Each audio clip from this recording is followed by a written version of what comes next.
So this is my example. This is what you are going to be doing for this assignment. So I'm not gonna lie, this is hard for me to do in a creative writing class because I'm not a creative writer. But remember, this is about the experience. We're not gonna be workshopping the actual poems we created. We're going to be reflecting on the experience and then thinking about what potential uses this has in the future, possibly in your futures. Could you see yourself doing a writing therapy class for fun at a library during finals week, in a hospital, working with patients in the future? Is this something that you could use in different ways as experience as well as your own art? So this is my example. I went to the dictionary because I love dictionaries. I'm sorry, I do. They're so fun and so interesting. And especially when you're working with old dictionaries like this, you also need to be aware there is offensive language. But negotiating the dangers of language and the harm that language can do, not only a learning experience, but a good reflection. So as one, choose your text responsibly if you're going to do one like me, but also be aware that confronting and dealing with things that are in your text, it can be part of this art. So read and write responsibly. So I went to the dictionary and I tried to find some random pages, but it's never just random. A word, an idea, the layout of a page catches your eye and that's what you stop on and that's what you choose. So I went to the resource that I have for all of us down here, and it brought me to Webster's Illustrated Dictionary. This is the I have 1901, but I think it's actually the 1911. That was a typo. This is the 1911 version.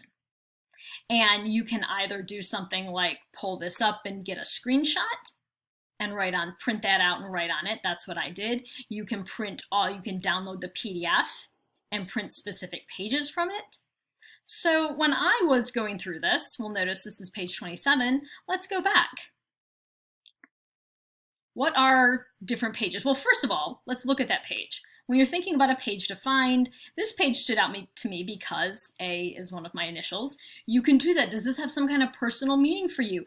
And thinking about what would be the complexity of trying to write a poem based on the first letter of the alphabet all the way through the poem. I don't know, could I do it? So I tried, but this is not one of the ones that I showed you all.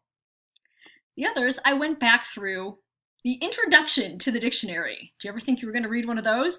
And there are some very interesting lists, like simplified spellings. Or, what I found even more interesting, let's go away from the single page, go to list or gallery. And what I found even more interesting were things like the preface, or the origin, composition, and derivation of the English language. Derivation. What a cool word. Could you write a poem with something like that? The principles of grammar. I do not like grammar. I have a love-hate war with grammar in my life, in my work, and so writing a poem out of that is a stress reliever for me. That's what you're looking for. So, a page that appeals to you on an emotional, on an artistic, on some kind of level. Because remember, this is for therapy. Choose it, and then I use the blackout technique, except I used it with color, not just, and here I did more just with Sharpie. And I blacked out all the words I didn't want and left words and kind of pulled meaning from them. Following the instructions, I tried to just draw something, just create something, and then sort of let the words, the poem, flow haphazardly around it. Because it was about the experience, not about perhaps what is best, what is most artistic. It was letting go. It was not thinking about just what is best, but what it felt like. In some ways, almost like a poetry Mad Libs, where you choose those nouns and those verbs and then you write them in an order and someone reads it and it turns out to be this very random, very funny sort of statement with some random words that you've chosen, random nouns, random verbs, random actions, random adjectives. So the reason there's 2 here is because I found this so relaxing at a time when I'm trying to publish a book where I'm checking on every word to do something that was not about every word, that just kind of let it free fall, was such a relief. So I did it again, and then I did it again, and I finally slept at night. And that experience of being able to let go and stop worrying about words and sleep would be my reflection for the discussion board.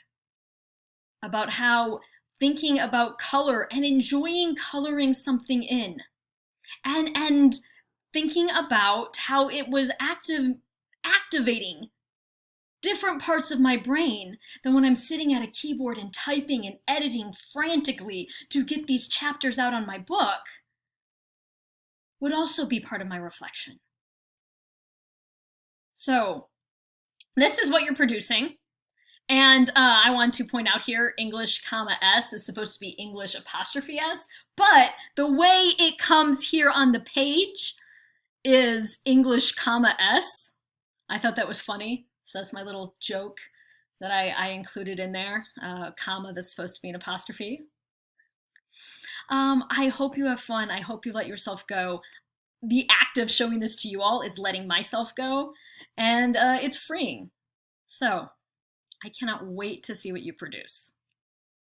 And remember, there's all these different styles. You can choose either the blackout poem, which is what I did. I did it twice.